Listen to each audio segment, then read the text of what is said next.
우리가 예수님을 믿고 이 땅의 삶을 살아가면서 구원의 감격 가운데 살아가고 있습니다. 근데 인생의 삶을 살다 보면요, 어려움을 만나게 되고 또 근심이 있게 됩니다.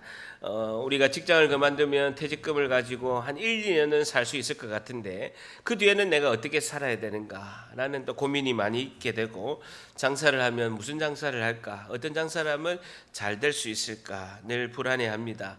몸이 아프면 병원 치료를 받고 또 후유증이 없게끔 어떻게 또 잘 건강하게 어떻게 회복할 수 있을까라는 또 걱정이 있기도 합니다. 집에 월세나 전세를 사는 분들은 또 기간 만료 후에는 또 전세를 올리지 않을까, 월세를 올리지 않을까, 그리고 집을 사는 분들은 또 집수리를 어떻게 해야 될까 늘 근심이 앞서죠. 여러분, 이런 말이 있습니다. 마음은 우리 생각의 출발 장소이다. 뭐라고요? 마음은 우리 생각의 출발 장소이다 라는 이야기가 있습니다. 그러니까 마음에 근심이 자리 잡고 있으면요, 생각의 출발 장소가 불안하다라는 거예요. 불안하면 어떻게 됩니까? 방향을 잃고 어디로 가야 될지 모르고 늘 이제 걱정이 많게 되는 것이죠. 마음은 우리 생각의 출발 장소이기 때문에 근심이 마음에 딱 자리 잡고 있으면요, 내 인생이 불안한 거예요. 늘 두렵고 삶을 어디로 방향을 잡고 나가야 될지 잃어버리게 된다라는 것입니다. 그래서 오늘 본문의 말씀을 통해서요, 근심에 대한 하나님의 처방은 무엇일까요? 근심에 대한 하나님의 처방은 무엇일까요?에 대한 답을 얻고자 합니다. 여러분, 병원에 가면 의사가 병에 대한 약 처방전을 주시지 않습니까? 마찬가지로 근심에 대한 하나님의 처방이 있다는 거예요. 근심에 대한 예수님의 처방은 무엇일까요?에 대한 답을 얻고자 합니다. 오늘 살펴보는 요한복음 14장은요, 예수님이 십자가에 못 박히시기 몇 시간 전에 금요일 밤에 최후의 만찬을 하시고 제자들의 발을 씻기시고 예수님이 제자들에게 마지막 유언과 같은 말씀을 하시게 됩니다. 14장 1절 같이 있습니다. 시작. 너희는 마음에 근심하지 말라. 하나님을 믿으니 또 나를 마음에 근심하지 말라. 줄 쳐보세요. 제자들은 지금 큰 근심에 빠져 있습니다. 근심하다, 근심하지, 동그라미 쳐보세요. 원어로 타라소라는 단어인데요, 함께 뒤흔들리다, 함께 뒤흔들리다, 물이 요동치다라는 말입니다. 함께 함께 뒤흔들리다, 근심하다, 타라소라는 단어는요, 물이 요동치다라는 뜻입니다. 물이 막 요동치고 함께 뒤흔들리다라는 단어입니다. 제자들이 극심한 불안의 마음의 상태임을 볼 수가 있죠. 여러분, 왜 제자들이 불안해할까요? 여러분, 왜 제자들이 이렇게 불안해할까요? 왜 불안해할까요? 제자들의 불안의 원인은요, 단 하나입니다. 제자들은 대부분이 어떤 직업을 가졌습니까? 어부죠. 어부는 배도 버리고 그물도 버리고 다 버리고 예수님만 3년 따라하는 거예요. 예수님의 인생에 자신들이 올인을 한 거예요. 예수님하고 같이 3년 동안 따라다닌 거예요. 근데 예수님이 뭐라고 하냐면요, 이제는 내가 떠나겠다라는 거예요. 제자들 곁을 떠나겠다라고 하는 거예요. 여러분, 13장 33절 봅니다. 앞에 13장 33절 이렇게 보세요. 작은 자들아 라고, 예수님이 자녀 부를 때 얘들아 하는 것처럼 작은 자들아 라고 이렇게 부르시면서, 얘들아, 내가 아직 잠시 너희와 함께 지금은 잠시 있겠는데 너희가 나를 나중에 찾을 것이나, 일찍이 내가 유대인들에게 뭐라고 했냐면, 너희는 내가 가는 곳을 올 수 없다라고 예수님 말씀하셨다는 거예요. 예수님이 떠나는데 너희들은 내가 가는 곳에 따라올 수가 없다라고 하는 거예요. 왜냐하면 예수님이 십자가에 죽으시고 천국 가서 너희들의 처소를 예비하고 준비할 것인데 너희들은 아직 나를 따라서 천국에 올 수가 없다라고 이야기하는 거예요. 근데 이 말을 못 알아들은 거예요. 그냥 이렇게 생각하는 거예요. 예수님이 자꾸 떠난다는 거예요. 떠난다고 하니까 불안해하는 거예요. 그러면서 말한 것 같이 지금 너희에게 이르노라. 너희들 곁을 떠나겠다. 그러나 후에는 함께 있지만 지금은 너희들이 나를 따라올 수 없다라고 하니까요, 계속 불안한 거예요. 36절 보세요. 13장 36절에 보게 되면 시몬 베드로가 이르되 주여 어디로 가십니까? 자꾸 왜 간다고 합니까? 왜 자꾸 간다고 합니까? 우리는 3년 동안에 예수님 보고 인생 올인했는데 왜 자꾸 간다고 하십니까? 나는 어떻게 해야 됩니까? 제자는 이렇게 생각하죠. 예수님 왕이 되면, 아이고 한 자리 해야 되는데 우편의 경제부총리, 국무총리, 국방부 장관 이거 다 해야 되는데 지금 자꾸 떠난다는 거예요. 또 죽는다고 하는 거예요. 3번, 4번에 걸쳐서 자꾸 죽겠다라고 이렇게 이야기를 하시는 거예요. 그러니까 이제 근심이 있는 것이죠.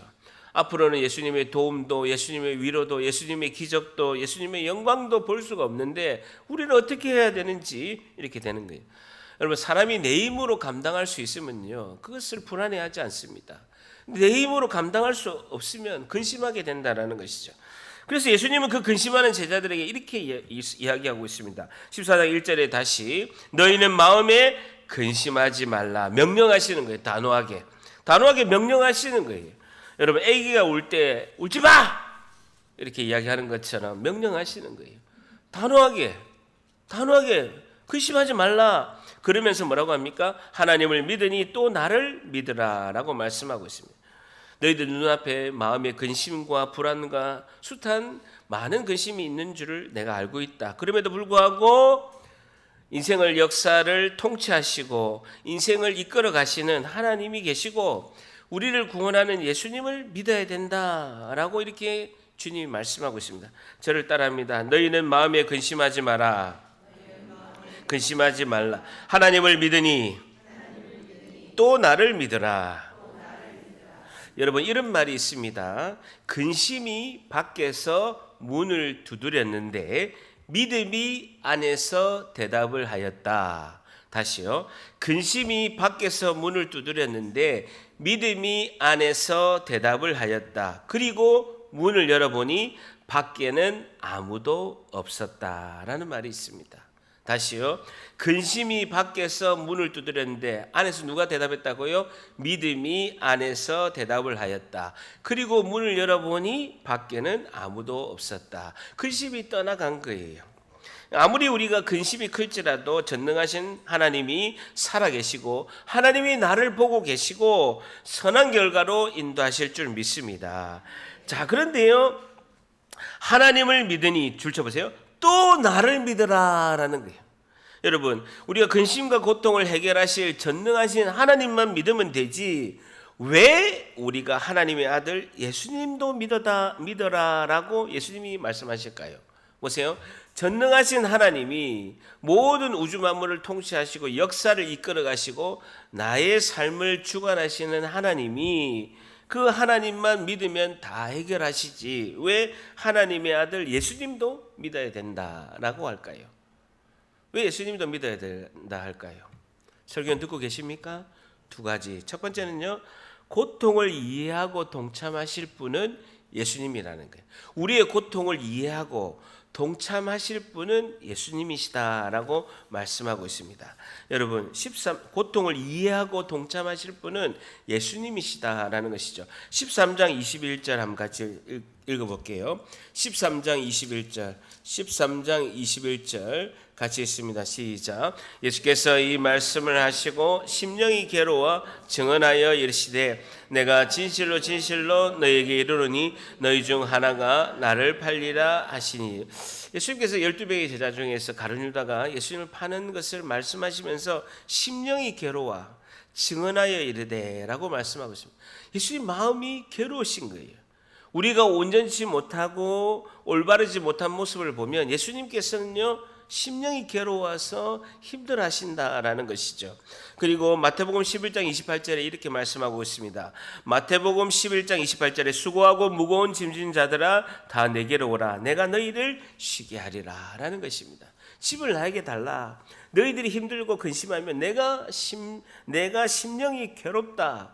우리의 고통을 이해하고 동참하실 분은 예수님이시기 때문에 그 예수님을 믿어라 라는 것이죠. 2번째는요, 고통을 해결하고 구원하실 분은 예수님이기 때문에 그 예수님을 믿어라는 거예요. 우리의 고통을, 우리의 근심을 해결하고 구원하실 분은 예수님이시기 때문에 그 예수님을 믿어라라는 것이죠. 이사야 53장 5절에 보게 되면 그가 찔림은 우리의 허물 때문이요 그가 상함은 우리의 죄악 때문이라. 그가 징계를 받음으로 우리는 평안을 누리고 그가 채찍에 맞음으로 우리는 나음을 받았도다라는 것이죠.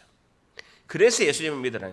첫 번째는 고통을 이해하고 동참할 분은 예수님이시고, 두 번째는 고통을 해결하고 구원하실 분이 예수님이기 때문에 전능하신 하나님도 믿지만, 우리 인생을 역사를 주관하시는 하나님도 믿지만, 고통을 이해하고 동참하시고 내 고통을 해결하고 구원하실 분이 예수님이기 때문에 그 예수님을 믿으라라는 것이죠. 여러분, 근심에 대한 하나님의 처방은 무엇일까요? 첫 번째, 근심을 해결하실 하나님과 예수님을, 근심을 해결하실 하나님과 예수님을 전적으로 믿어야 합니다라는 것이죠. 근심을 해결하실 하나님과 예수님을 전적으로 믿어야 합니다라는 것입니다. 근심을 해결하실 하나님과 예수님을 전적으로 믿어야 합니다라는 것입니다. 근심은 믿음 안에서 사라질 줄 믿습니다. 다 같이 저를 따라합니다. 근심은 믿음 안에서 사라질 줄 믿습니다. 로마서 8장 28절 우리가 너무나 잘 알죠. 우리가 알거니와 하나님을 사랑하는 자 곧 그의 뜻대로 부르심을 입은 자들에게는 모든 것이 합력하여 선을 이루니라 라는 것입니다. 하나님의 뜻 안에서 하나님이 허락된 고난과 근심이라면 선한 결과로 인도하실 줄 믿습니다. 로마서 8장 38절 39절에도 내가 확신하노니 사망이나 생명이나 천사들이나 권세자들이나 현재일이나 장래일이나 능력이나 높음이나 깊음이나 다른 어떤 피조물이라도 우리를 우리 주 그리스도 예수 안에 있는 하나님의 사랑에서 끊을 수 없으리라 라고 말씀하고 있습니다. 자, 2절 3절 14장 2절 3절 같이 한번 읽습니다. 시작. 내 아버지 집에 거할 곳이 많도다.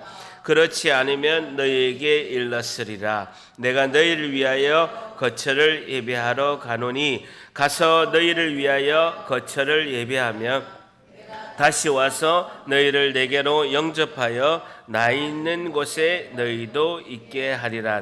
내 아버지 집에 거할 곳이 많도다. 한번 줄자 보세요. 그리고 2절 마지막 절에 내가 너희를 위하여 거처를 예배하러 가노니 3절에 너희를 위하여 거처를 예배하며 마지막에 나 있는 곳에 너희도 있게 하리라. 한번 줄자 보세요. 2절에 보게 되면요, 내 아버지 집에 거할 곳이 많도다라는 것입니다. 예수님께서 제자들을 위해서, 우리를 위해서 살 그 처소, 그 집을 예배하러 가신다라는 것입니다. 이것은 좀 배경 설명이 좀 필요합니다. 저를 한번 보세요. 옛날 중군동 지방에서는요, 이제 약혼식을 합니다. 신랑과 신부가 약혼식을 이렇게 하게 되면요, 그 신부 집에 가서 이제 약혼식을 성대하게 하죠. 그래 약혼식을 하고 1년 후에 이제 결혼식을 하게 되는데 그 1년 사이에 뭘 하냐면요, 그 약혼식을 하고 나서 신랑은 이제 아버지 집에 오게 됩니다. 그러니까 결혼하게 되면 그 아버지 집이 여러 채가 있고 땅이 많이 넓더라도 아버지가 신랑 신부를 위해서, 아들 부부를 위해서 조그마한 땅과 집을 이렇게 허락하는 것이죠. 그럼 신랑이 1년 동안 뭐 하냐면요, 그 자그마한 땅에 신부하고 살 집을 짓습니다.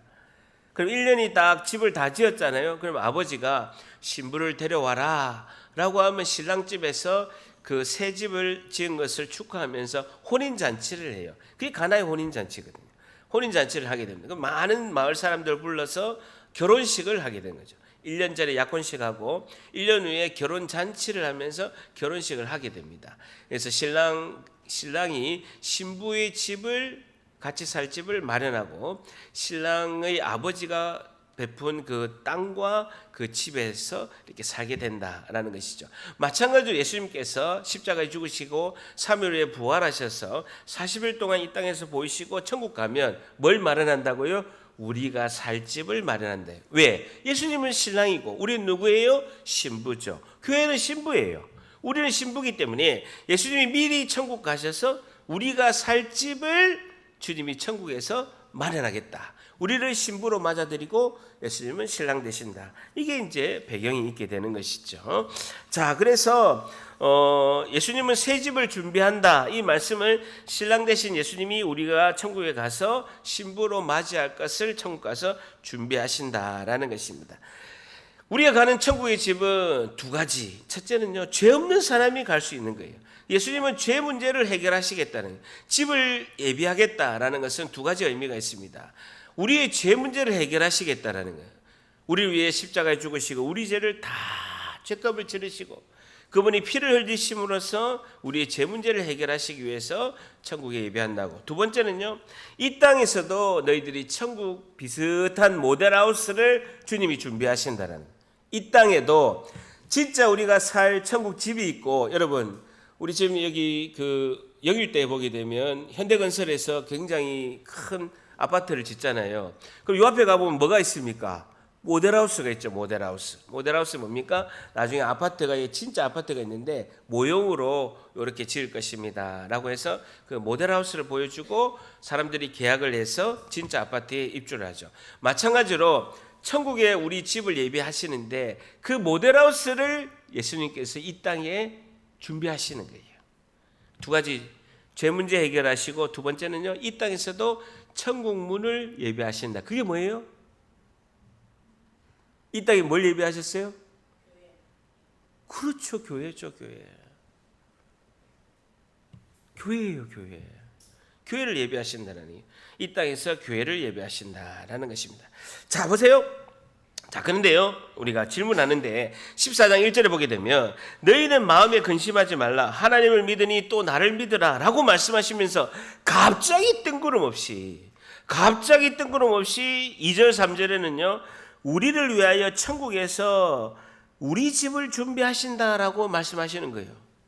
여러분, 갑자기 주제가 너희는 마음에 근심하지 마라, 하나님을 믿어라, 그리고 너희들의 근심에 동참하고 근심의 문제를 해결할 나 예수님을 믿어라 라고 하시면서 갑자기 내세에 있는 우리가 죽어서 가야 될 천국 이야기를 하시는 거예요. 중요한 내용입니다. 집중하고 계시죠? 왜 천국 이야기를 갑자기 하실까요? 왜 갑자기 예수님이 천국 이야기를 하실까요? 천국에 너희 집을 준비한다. 왜 갑자기 그렇게 하실까요? 여러분, 우리가 예수님을 믿고 그리고 또 하나님을 믿고 예수님을 믿으면서 우리가 이 땅의 삶을 살아가지만 근심의 문제가 완전히 해결되게 돼요? 여전히 근심이 존재하게 돼요? 근심이 존재하죠. 내가 하나님을 믿고 근심을 동참하시고 근심을 해결하실 예수님을 믿지만 여전히 나에게는 근심과 어려움이 해결되지 않는 것이 남아있다라는 거예요. 감당하기 힘든 또 근심이 생기게 되고, 하나 해결하면 또 산 넘어서 산 또 근심이 눈앞에 있다라는 거예요. 우리의 믿음은 좌절될 수밖에 없어요? 좌절될 수밖에 없어요? 좌절될 수밖에 없는 거예요. 믿음으로 살려고 하는데 산 넘어 산 또 힘든 일이 발생하는 거예요. 주님이 이렇게 말씀하신 거예요. 너희들의 인생은 이 땅의 삶만 있는 것이 아니라 이 땅에서만 삶이 존재하는 것이 아니라 너희들이 죽어서 가는 내세의 세계도 있다. 인생을 보려면 같이 봐야 된다라는, 이 땅도 봐야 되고 우리가 가야 될 천국도 같이 보고 인생의 삶을 살아라라는 것이죠. 그래서 이 땅에서 억울함이 있고 아직도 해결하지 않는 그 근심은 내가 내세에서 너희들이 죽어서 천국 가서 내가 보상할 것이다 라고 이렇게 말씀하시는 거예요. 그리고 우리가 천국 가보면요, 내가 이 땅에서 별로 못 받았구나, 근데 천국에서 예수님이 다 보상해 주시는구나 라고 해서 우리가 천국 가서 모든 사람들이 외치는 한 문장의 고백이 있습니다. 그것은 뭡니까? 하나님은 언제나 옳습니다 라고 하는 거예요.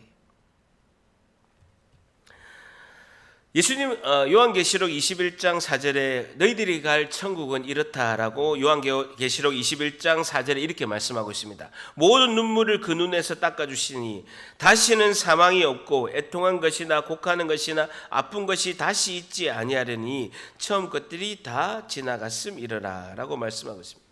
결론적으로 너희가 앞으로 갈 영원할 그 아버지의 집은 모든 세상 근심, 고난, 고통, 아픔, 모순을 완전히 해결할 것이고 내가 거기서 너희들의 집을 마련하겠다라는 것입니다. 영원한 집에 천국 가서 부활하셔서 죽음의 건너편 천국에 가셔서 그것을 너희들을 위해서 다 준비하겠다라고 말씀하고 있는 것입니다. 여러분, 근심에 대한 하나님의 처방은 무엇일까요? 두 번째, 우리를 위한 근심에 대한 하나님의 처방은 무엇일까요? 우리를 위한 하나님 아버지의 집이 예비됨을 믿어야 합니다라는 것이죠. 우리를 위한 하나님 아버지의 집이 예비됨을 믿어야 합니다라는 것이죠. 우리를 위한 하나님 아버지의 집이 예비됨을 믿어야 합니다라는 것이죠. 우리를 위한 하나님 아버지의 집이 예비됨을 믿어야 합니다라는 것입니다. 여러분, 예를 들자면 늘 불평하는 한 자녀가 있습니다. 우리 부모는 나한테 해준 것이 무엇이냐고, 나는 부모한테 도움이 받은 것이 없다라고 맨날 투덜거리는 한 사람이 있다고 생각해 보세요. 우리 집 어느 집에나 다 있어요. 부모가 늘 해준 게 무엇인지, 나를 위해서 부모가 해준 게 뭔지. 아니, 나는 맨날 전략하라고 하고 부모님은 뭐 내가 필요한 거 사달라면 안 사주고 내 마음도 몰라주고 내한테 해준 게 뭐야 부모는, 이렇게 하는 애가 있다라고 한다면 부모가 이렇게 이야기하죠. 부모가 자녀한테 이렇게 이야기합니다. 너가 결혼하면 좋은 집 50평 사주려고 이렇게 전략하고 아끼고 있잖아 라고 하면 좋아요? 좋아요? 좋았지. 좋을 수밖에. 순종 안 할 자녀가 있어요? 없어요? 순종할 자녀 다 순종하죠. 50평 사준다는데 50평 사주기 위해서 전략하고 애쓰고 이렇게 내가 고생하고 있다라고 하면 얼마나 좋아요. 예수님이 그 말씀하시는 거예요. 천국에 가서 50평 해줄 테니까 좀 참아라. 근심하지 마라. 결론은 그 말씀하는 거예요. 이해가 돼요? 돼요? 돼요. 마찬가지. 마찬가지입니다. 예수님도 우리를 위해서 천국에 올라가셔서 십자가 흘린 그 생명의 피와 천국에서 영원히 거할 우리 집을 준비하고 있으니까 마음의 근심을 이겨내라 라고 말씀하고 있습니다. 문제는 우리가 뭡니까? 당장 내 눈앞에 그 집이 없다라는 게 문제예요. 지금 나중에 천국 가서 살 집이지만 그 집이 이 땅에 있어야 되는데 그게 없으니까 힘드는 거예요. 히브리서 11장 1절에는요. 믿음은 바라는 것들의 실상이요 보이지 않는 것들의 증거니. 그러니까 믿음의 눈으로 봐야 된다는 거예요. 주님이 하시는 일을 믿음의 눈으로 봐야 한다는 겁니다. 저를 따라합니다. 주님이 하시는 일을 믿음의 눈으로 봐야 한다. 한 번 더. 주님이 하시는 일을 믿음의 눈으로 봐야 한다. 잘 생각해 보세요. 제 딸이 이제 근아가 있습니다. 근아가 있는데 근아가 하영숙이 엄마인 거를 어떻게 알 수 있을까요? 다시요. 김근아가 내 엄마는 하영숙이다라는 것을 어떻게 알 수 있을까요? 근아가 태어날 때 근아가 자 보세요. 근아가 우리 딸이요. 엄마가 자기를 낳은 거 봤어요? 안 봤어요? 다시요. 김근아는 엄마가 자기를 낳은 것을 봤어요? 안 봤어요? 안 봤죠. 그리고 안 봤는데 어떻게 엄마인 줄 믿어요? 네, 맞아. 뭐라고 했는지 모르겠지만 주변에서 김근아가 하영숙이 우리 엄마인 것을 어떻게 알았느냐? 주변에서 이모나 친척들이 가족들이 엄마가 하영숙 엄마가 너를 낳았다라고 하니까 그 말을 믿고 가족하고 함께 살게 된 거예요. 그러니까 살게 되면서 그때는 이모가 야, 너 엄마가 니를 낳았어. 그리고 가족들이 너 엄마가 니를 낳았어라고 하니까 그걸 믿고 같이 살면서 엄마를 가만히 관찰하게 된 거예요. 그러니까 자기도 보니까 갑자기 부럭 화를 냈다가 금방 쑥 풀어지고. 그러니까 아니 우리 엄마하고 내하고 똑같네. 이걸 또 느끼게 되는 거. 성격도 똑같아. 제가요 딸하고 엄마하고 걸어가는 뒷모습을 보잖아요. 똑같아. 너무 똑같아. 걷는 걸음, 엉덩이 각도, 움직이는 거 다 뒤에서 보면요 너무 반박이야. 너무 똑같아. 화 부르륵 냈다가 한 1, 2분 있다가 또 후루룩 풀어지는 것도 똑같고 오다다닥 하는 것도 똑같고 너무 그렇게 똑같은 거예요. 자, 그러니까 살다 보니까 자기가 주변에서 엄마가 낳았다라는 것을 믿고 그 말을 듣고 믿고 이렇게 살다 보니까 진짜 우리 엄마가 똑같네. 엄마가 낳았다는 것을 이제 확신하게 되는 거예요. 첫째는요. 그 주변에서 한 말을 믿은 거예요. 첫 번째는 믿었고 두 번째는요. 교제하고 그렇게 집에서 살다 보니까 진짜가 맞구나라고 확실하게 된 것이죠. 딸은 엄마가 자기를 낳은 것을 못 봅니다. 마찬가지로 피조물인 우리는 천지를 창조하신 하나님이 창조하신 것을 볼 수가 없습니다. 천지를 창조한 것을 보았다면 그것은 피조물이 아니고 창조주이겠죠. 마찬가지로 이미 창조하신 하나님의 말씀을 믿고 창조하셨구나라고 믿는 거예요. 첫째는 말씀을 믿는 거예요. 창조주가 이루신 내가 이 천지를 창조했다, 내가 너희를 천국으로 인도했다라는 그 말씀을 우선은 믿는 거예요. 그 말씀을 믿고 주님과 함께 같이 살고 교제하고 주님과 함께 한 집에 살면서 하나님이 하신 말씀이 맞네 하고 믿음이 굳건해지고 믿음이 든든히 서간다라는 거예요. 여러분, 봐서 믿는 건 아니에요. 그분이 하신 말씀을 믿는 거예요. 그러면서 내가 신앙생활을 하고 교회에서 예배드리고 살아가다 보니까 진짜 맞네, 진짜 하나님이 살아계시네, 예수님이 나를 위해서 십자가에 죽으시고 제 문제를 해결하셨네, 예수님이 진짜 천국에서 내 집을 마련하고 계시네, 내 인생이 반은 세상이고 반은 천국에서 가서 살아야 될 삶을 생각해야 되네, 내 인생이 이 땅에만 국한되어 있는 것이 아니고 내가 죽어서 갈 그 세상도 생각해야 되네, 이것을 양쪽을 같이 통틀어야 내 인생이네. 내가 여기서 보상받지 못한 거는 우리 자녀가 보상받고, 내가 여기서 억울하고 고난 가운데 있는 거는 하나님이 다 보상해 주시고, 이 땅에서 보상해 주시고, 다 보상 못한 것은 천국에서 다 보상해 주신다. 이게 믿음인 줄 믿습니다. 이게 믿음이라는 거예요. 자, 그러면서 4절 한번 같이 있습니다. 시작. 내가 어디로 가는지 그 길을 너희가 아느니라 라는 거예요. 예수님이 너희가 그 집으로 가는 것을 너희가 안다라고 말씀해요. 내가 가는 그 천국 너희들도 갈 것이다, 천국으로 가는 길을 알 것이다 라고 말씀하는 거예요. 근데 제자들은 못 깨달은 거예요. 5절 도마가 이르시되, 같이 있으면 시작.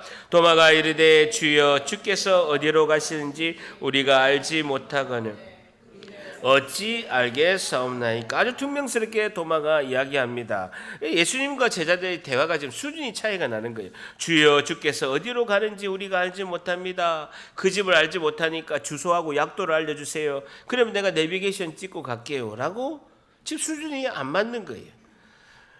우리 보통 친구들한테 우리 집은 이렇게 생겼고 방이 몇 개고 화장실이 2개고 뭐 이렇게 이야기하면 친구들이 뭐라 합니까? 누구 집 어느 아파트인데 몇 동 몇 호야? 라고 물어본 거하고 똑같이 물어보는 거예요. 제자들하고 지금 핀트가 안 맞는 거예요. 그럴 때 예수님께서 엄청나게 유명한 말씀 6절, 우리가 너무나 잘 아는 6절 말씀을 주님이 하십니다. 6절 같이 있습니다. 시작. 예수께서 이르시되 내가 곧 길이요 진리요 생명이니 나로 말미암지 않고서는 아버지께로 올 자가 없느니라. 길 동그라미 치시고, 진리 동그라미 치시고, 생명 동그라미 치셨어요. 길이고 진리고 생명이 예수님이시다. 구원을 얻는 길은 길이고 진리고 생명이신 예수님 자신이다라고 말씀하고 있습니다. 여러분, 인간이 죄를 지어서 범죄에서 잃어버린 것이 3가지입니다. 그것이 첫 번째는 길이고, 두 번째는 진리고, 세 번째는 생명이다라는 거예요. 인간이 범죄하면서 잃어버린 것이 길과 진리와 생명이라는 거예요. 첫 번째 길은요, 하나님 아버지께로 나아가는 길을 잃어버린 거예요. 인간이 범죄함으로써 하나님 아버지께로 나아가는 길을 잃어버린 거예요. 죄로 인해서 하나님 아버지와 관계가 끊어진 거예요. 대화가 안 되는 거예요. 만날 수가 없는 거예요. 하나님께로 가는 길을 잃어버린 거예요. 어떻게 다시 하나님께로 가야 될지를 모르는 것입니다. 그것은 예수님이 우리에게 나아갈 수 있는, 하나님께로 나아갈 수 있는 길을 예수님께서 열어주신 거예요. 그분이 희생제물이 되시고 화목제물이 되셔서 우리의 죄를 대신해서 십자가에 죽으심으로, 십자가의 심판 받으심으로 우리가 죄를 용서받고 하나님께로 나아가는 길을 열어주신 줄 믿습니다. 죄 문제를 해결하시는 거예요. 여러분, 죄 때문에 하나님께로 나아가는 길을 찾지를 못한 거예요. 근데 십자가의 죽으심으로 예수님께서 우리 죄를 다 해결하시고 용서받고 하나님께로 나아가는 길을 열어주셨다라는 것이죠. 두 번째는 진리를 상실했다라는 거예요. 거짓 아비 사탄 마귀를 따르는 자가 우리가 되었다는 거예요. 예수님의 그 말씀이 생각나는 것이 아니라 거짓 아비 사탄 마귀를 따르는 자가 되었다라는 거예요. 여러분, 인류의 조상 아담이 창세기 2장 17절에 하나님께서 이렇게 말씀했습니다. 선악을 알게 하는 나무 열매는 먹지 마라. 너가 먹는 날에는 반드시 죽으리라 라고 창세기 2장 17절에 하나님이 아담에게 말씀을 하셨어요. 그 순종해야 되는 거예요. 모든 걸 다 주신 거예요. 그러면 아담이 이렇게 생각하는 거예요. 내가 하나님인가? 모든 걸 다 통치하고 공룡, 사자, 악어, 코끼리, 호랑이 다 아담 앞에 순종한 거예요. 하나님이 그렇게 권한을 주신 거예요. 그러면 지구에서는 적어도 아담이 하나님인 줄 알잖아요. 그러니까 하나님께서 아니야, 너는 피조물이야, 내가 지은 피조물이야, 나는 창조주야 라고 구분할 수 있는 것이 선악과 하나 딱 나누시고, 이걸 먹지 마라, 먹으면 정령 죽으리라 라고 통제하는 거 하나만 딱 주신 거예요. 그런데 그 말씀에 순종하지 않았던 거예요. 창세기 3장 5절 6절에 뱀이, 창세기 3장 4절 5절에 사탄 마귀 뱀이 아담과 하와에게 이렇게 유혹합니다. 창세기 3장 4절에 뱀이 여자에게 이르되 너희는 결코 죽지 아니하리라. 하나님 죽는다고 했는데 그거 먹어도 결코 죽지 않는다. 그러면서 창세기 3장 5절에 뭐라고 하냐면요, 너가 선악과 나무를 먹는 날에는 눈이 밝아져서 하나님처럼 된다. 이 말을 믿은 거예요. 거짓 아비의 사탄 마귀 뱀의 이야기를 믿은 거예요. 그래서 그 순간 선악과를 먹고 거짓의 지배를 받게 됩니다. 요한복음 8장 44절에 이렇게 말씀하고 있습니다. 너희는 너희 아비 마귀에서 났으니, 요한복음 8장 44절에 너희 아비 욕심대로 너희도 행하고자 한다라는 거예요. 태어날 때부터 마귀 사탄을 따르는 자, 거짓의 지배를 받고 진리를 따르지 않는 자로 태어났다라는 것입니다. 그런데 우리가 예수님을 믿은 거예요. 성령 하나님이 우리 안에 계시는 거예요. 거짓 아비 마귀가 떠나가게 되고 그 예수님을 믿음으로써 성령이 우리 안에 계셔서 진리를 따르게 인도하신 줄 믿습니다. 성령 하나님 우리 마음에 오심으로써 진리가 우리 마음에 담겨지기 시작한 거예요. 그래서 순간 우리는 말씀 진리 가운데로 나아가는 자유로운 존재가 되었다라는 것이죠. 세 번째는 뭡니까? 생명이죠. 타락한 인류는 하나님과의 생명, 영생의 생명이 끊어져 버렸어요. 영생의 생명이 상실한 거예요. 그런데 예수님을 믿고 예수님 안에 있는 그 영원한 생명이 우리 안에 들어와서 우리는 하나님의 생명을 누리는 자가 된 줄 믿습니다. 그래서 이 상실한 세계, 길과 진리와 생명이 예수님이 되시고 우리는 그 예수님을 만났고 하나님의 자녀가 됐음을 믿습니다. 마지막 근심에 대한 하나님의 처방은 무엇일까요? 세 번째, 예수님이 유일한 길이요 진리요 생명 되심을 믿어야 합니다라는 것이죠. 예수님이 유일한 길이요 진리요 생명 되심을 믿어야 합니다라는 것입니다. 예수님이 유일한 길이요 진리요 생명 되심을 믿어야 됩니다. 근심에 대한 하나님의 처방전이 세 번째, 유일한 길이요 진리요 생명 되심을 믿어야 된다라는 것이죠. 여러분, 우리가 비록 인생이 힘들지라도 생명 되신 예수님께서 우리와 함께 하심으로 근심은 사라질 줄 믿습니다. 예수님께서 우리의 모든 근심의 처방전, 다시 한번 14장 1절 같이 읽습니다. 시작. 너희는 마음에 근심하지 말라. 하나님을 믿으니 또 나를 믿으라. 한 번 더 읽습니다. 시작. 너희는 마음에 근심하지 말라. 하나님을 믿으니 또 나를 믿으라. 이번 한 주도 주님이 주신 이 약속의 말씀, 너희는 마음에 근심하지 말라. 하나님을 믿으니 또 나를 믿으라.